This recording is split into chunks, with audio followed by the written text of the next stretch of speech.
Audio Jungle.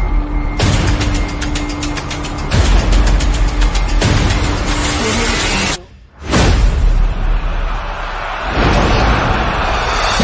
Audio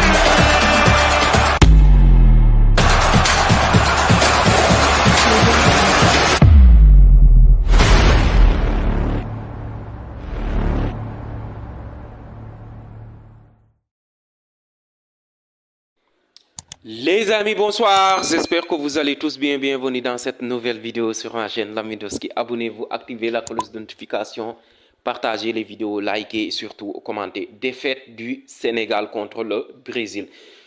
Pour y dire vrai, le Brésil était plus fort que nous. Franchement, quel match aussi dans l'intensité aussi. On s'est régalé, on ne s'est pas ennuyé quand même. Donc les gars, notre composition, il n'y avait pas un attaquant fixe, un attaquant de neuf. J'étais un peu surpris, on avait mis Sadio Mane en pointe, mais franchement ça n'a pas marché, même si ce n'est plus le Sadio Mane des années 2016-2022 même.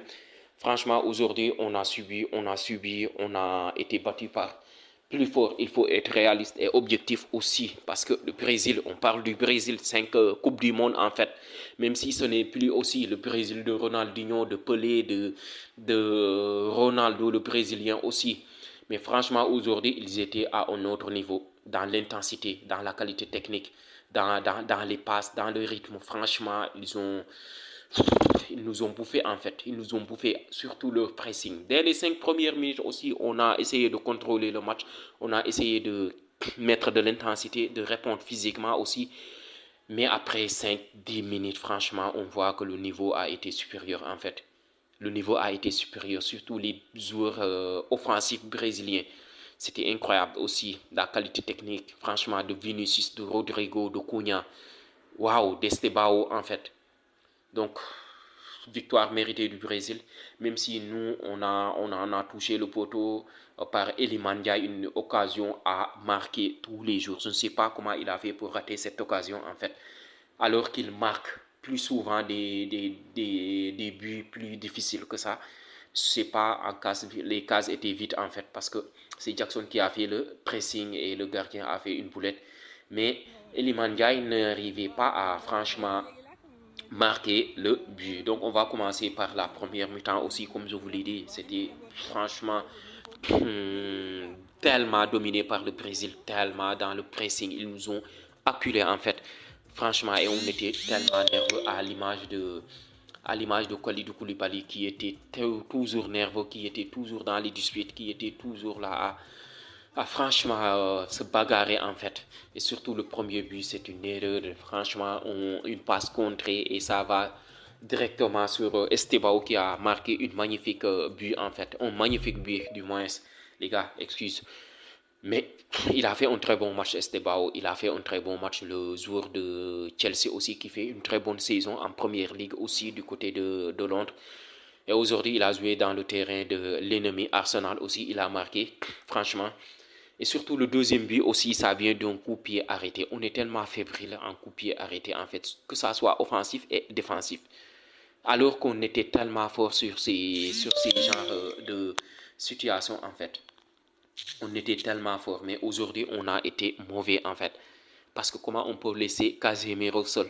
Casemiro qui était franchement, qui s'est ressuscité de ses centres en fait, parce qu'il était tellement à l'agonie ces dernières années, ces derniers mois, ces dernières semaines du côté d'Old Trafford de Manchester United. Mais aujourd'hui, il est rappelé par Carlo Ancelotti qui a fait confiance, qui était son entraîneur aussi au Real Madrid, donc Casemiro qui a fait un très bon match, qui a marqué aussi. Mais pour nous, franchement, les joueurs qui ont fait un très bon match aujourd'hui, peut-être Kalidou Koulibaly, même s'il a un carton jaune, il a été dribblé par Vinicius aussi. Donc, ça a été très difficile pour nous. Ça a été très difficile pour nous, franchement. Je ne peux pas sortir un joueur en particulier, en fait, aujourd'hui. Parce que Ismaïla Sarr aussi, malgré sa très belle saison, il n'a pas été au-dessus de la moyenne. Iliman Ndiaye, pareil, en fait, l'action qu'il a ratée a gâché son match aussi. Il n'a pas été rayonnant aussi. Donc, il va falloir monter en puissance et surtout, il y aura un autre match amical aussi et l'adversaire sera faible cette fois-ci. Ce sera le Kenya en fait. Je pense que c'est le lundi ou mardi. Donc, il va falloir monter en puissance. Il y avait beaucoup d'absents, Lamine Camara, il y avait aussi d'autres absents aussi. Mais Pape Matar Sarr aussi qui est sorti sur blessure. J'espère que ce n'est pas grave en fait pour son club Tottenham parce qu'il y a beaucoup de matchs qui viennent. La Ligue des Champions contre le PSG et tout ça. Et franchement, et aussi la CAN vient à grands pas aussi en décembre. Il va falloir monter en puissance comme je vous l'ai dit. Et on a aussi de nouveaux joueurs comme Pape Sarr. Il y a aussi le jeune parisien de 17 ans, Ibrahim Mbaye aussi qui a fait ses débuts avec l'équipe nationale. On va l'accompagner, on va l'intégrer aussi. Ce n'est pas facile d'être né en France, grandi là-bas et venir ici au Bled. Franchement. Donc j'espère que Pape Thiaw aussi va trouver la solution parce que ce sera un autre niveau en fait. Pour la Coupe d'Afrique, le niveau ne sera pas comme du Brésil aujourd'hui parce que je pensais que même en regardant le match avec l'intensité, je pensais on jouait en Coupe du Monde quoi. En fait, on était en Coupe du Monde parce qu'il y avait beaucoup d'énervement aussi, il y avait beaucoup de bagarres, il y avait beaucoup d'intensité aussi, de qualité technique. Oui, de la qualité technique aussi. On a eu quelques occasions quand même. On a eu quelques occasions. Il ne faut pas minimiser notre équipe. Mais on a eu quelques occasions. J'espère que Pape Thiaw va trouver la solution et son staff aussi. J'espère que aussi nos blessés comme aussi Krépin Diatta aussi, c'est un très bon joueur dans le dispositif de Pape Thiaw qui a été absent aujourd'hui aussi. J'espère qu'il va revenir aussi.